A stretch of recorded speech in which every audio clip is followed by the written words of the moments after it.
In other news, acclaimed writer and Kenyan college professor P.F. Kluge has published a new novel set right here on Saipan.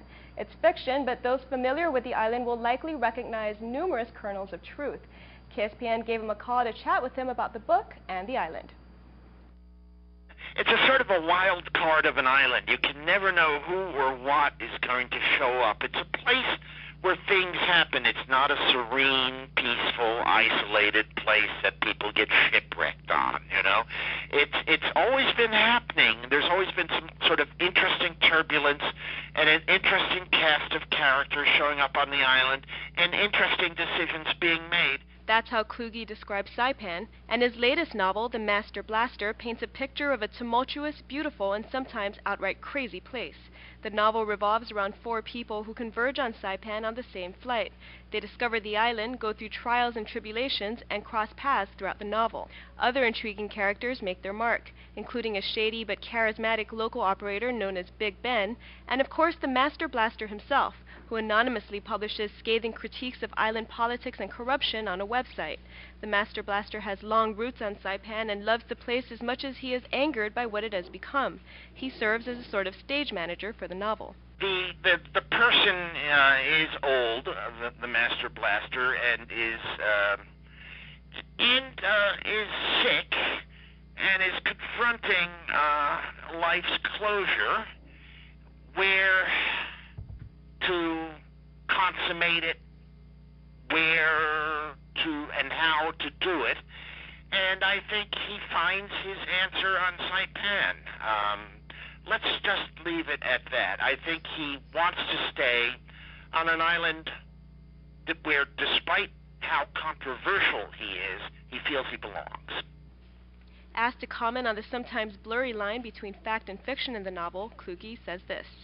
When you write a novel, you take real places, real experiences, parts of your life, and then and that's definitely part of it. It could be 20% or 80%.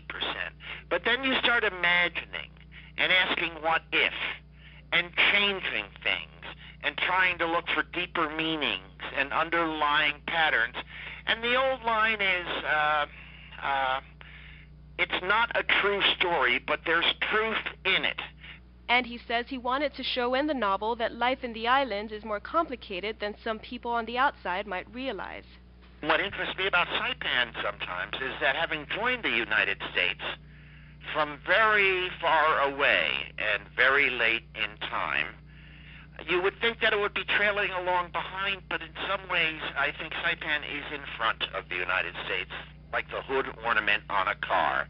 You're closer to China, you have problems with immigration, with the environment, with the price of gas, which is more than in the U.S. You have political gridlocks. Those are American problems, and you're ahead of us now in some ways. You're not lagging behind. So in that way, it's worth looking at Saipan. I mean, it is now where America's day is beginning, and also, I think, ending. For more information about Kluge or the Master Blaster, visit pfkluge.com. So, Bob, you've met Kluge. You've read his books. What do you think? You know, The Edge of Paradise, I think, is the best book ever written about Micronesia. Why is that?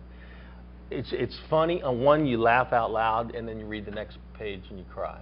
And it gets into so many different angles, and it's from a while back, but it gives you a real good basis for understanding Micronesian and how is it that we got here from there.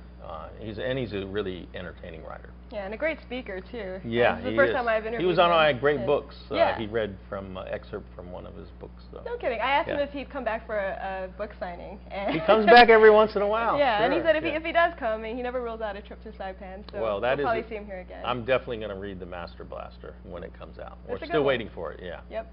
All right.